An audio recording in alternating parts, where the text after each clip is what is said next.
Train हादसा। छुट्टियां खत्म होने को भी थी। हमने घूमने जाने का फैसला किया, लेकिन ट्रेन की रिजर्वेशन फुल हो गई थी, इसलिए बिना रिजर्वेशन के ही हमने जाने का फैसला किया।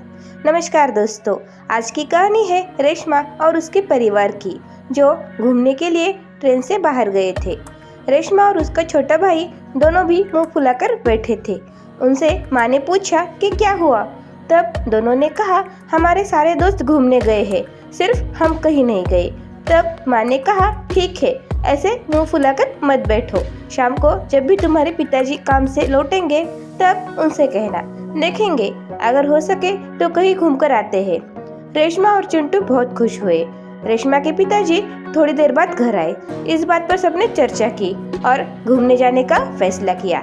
कहीं दूर जाना है तो बस से तो महंगा पड़ेगा, इसलिए रेशमा के पिताजी ने रेल से जाने का फैसला किया और घर के सभी भी बहुत खुश हुए। उन्होंने 4-5 दिन के बाद जाने का तय किया, लेकिन उनको रेल की रिजर्वेशन नहीं मिली, तो उन्होंने बिना रिजर्वेशन के ही जाने का फैसला किया। अब सब तैयारियों में लग गए। रेशमा के पिताजी पैसों का बंदोबस्त कर रहे थे, माँ कपड़े और खाने का कुछ सामान तैयार कर रही थी और रेशमा और चिंटू कौन कौन से कपड़े कहाँ पहनने हैं ये तय कर रहे थे।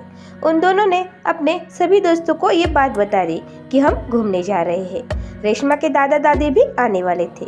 सब तैयारियां भी पूरी हो गई थी और जाने का दिन भी आ गया।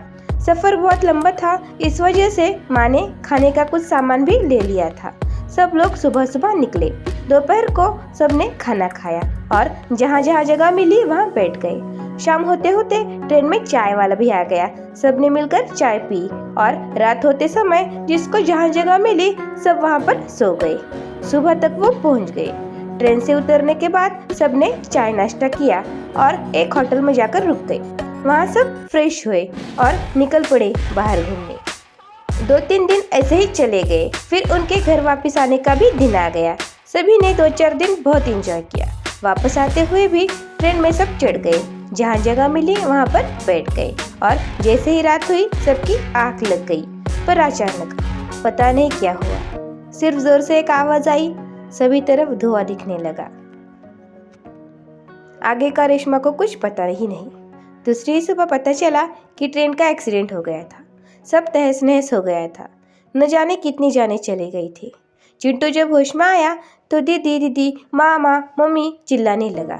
उसे एक नर्स ने शांत किया और नाम पूछा और थोड़ी देर बाद उसके दादा दादी के पास वो ले गई। चिंटू बहुत रोने लगा। उसे कुछ भी समझ नहीं आ रहा था। रेशमा और उसके पिताजी उसी हादसे में गुजर गए। दादी को भी बहुत चोट आई थी। दादाजी तो अपाहिज ही हो गए थे और माँ का तो हाल बहुत बुरा था। सब लोग रो रहे थे। सभी का कोई ना कोई गुजर गया था। लगभग 1 साल लगा हम सबको ठीक होने में। दादी ने तो अपने बेटे और पोती को मरते हुए देखा था।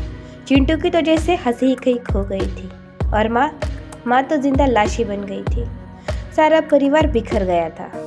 पता नहीं और कितने परिवार बिखरे थे। गलती किसकी थी पता नहीं, लेकिन सजा हम सबको मिली। चिंटू को अब हमेशा लगता कि शायद उन्होंने घूमने जाने की जिद ना की होती तो ये सफ़र रेशमा और उसके पिताजी का आखिरी सफ़र ना होता।